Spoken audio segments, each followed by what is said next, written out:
So please give a very warm welcome to Bernadine. Thanks very much. It's absolutely wonderful to be invited to speak at this conference and to talk about Black British women's writing, which is going to be the focus of my talk, and to share it with lots of people I know, friends and academics, fellow writers, and I'd just like to say especially Dorothea Smart, who will recognise a lot of what I'm saying about the 1980s, because we kind of went through it together. So it will be a bit of a trip down memory lane, Dorothy. In writing this paper, I realised that I've actually lived through the most significant developments to date of Black British women's literature. Is the mic working okay? Can you hear me? And aim to introduce you to my observations, assessments and concerns. As a black woman writer, and while this is a contested term, yes, but let's get on with it for now, go with it for now, I am acutely aware that we need more say and power in the selection, production, and critical reception of our work. The powerlessness I hear from writers struggling to get published fills me with despair at an industry that is 99.9% white and decides which of our stories are published and how. The industry sets the agenda, the media follows suit, academics too, to a certain degree, while careers are made and the canon is built. Where are we, black women, in this decision-making process? This is not a rant, although I'm very good at that. But what I want to demonstrate is the way in which a precedent has been set for taking responsibility for our own creative production. In my conversations with other black women writers, it is always abundantly clear that we are the ones who care most about how we as black women, are presented to the world through the powerful psychological prism of fiction.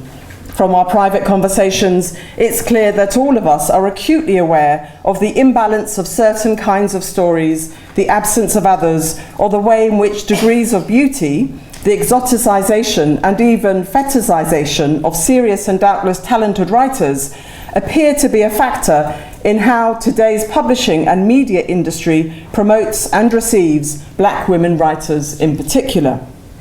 But there you go. I feel a rant coming on. And I promised myself I wouldn't rant. In this paper, I will explore the history of Black British women's literature from both a critical perspective and personal experience, with a focus on fiction rather than the other genres, and see how we can begin again to reclaim some of the power we desperately need. Post-war, Black British fiction was mostly Caribbean and mostly male, and I didn't encounter most of it until the 1990s, which is just as well. E.R. Braithwaite, Andrew Sawkey and Samuel Selvon, among others, might be considered the progenitors of Black British literature, but they were not my formative influences. A small band of male Caribbean writers living in Britain, however, set the literary context for the Windrush moments of arrival and adjustment, of alienation and negotiation in a foreign country, of what Lynn Innes describes in A History of Black and Asian Writing in Britain as, quote, the immigrant writer's preoccupation with the search for accommodation in both the literal and metaphorical sense, unquote. But these writers were men, not women.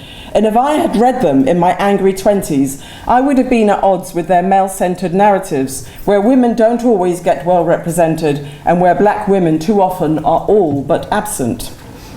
Arriving a little later was Buchi Emecheta. Born in Lagos in 1944, she came to the UK in 1962. With over 20 titles to her name, she is arguably the most overlooked black woman writer in this country. She published her semi-autobiographical novel In the Ditch in 1972, about a young Nigerian mother trying to raise her children alone in London. This was followed by Second Class Citizen in 1974, also about a young Nigerian woman in London. I recently reread The Joys of Motherhood, set in Nigeria and published in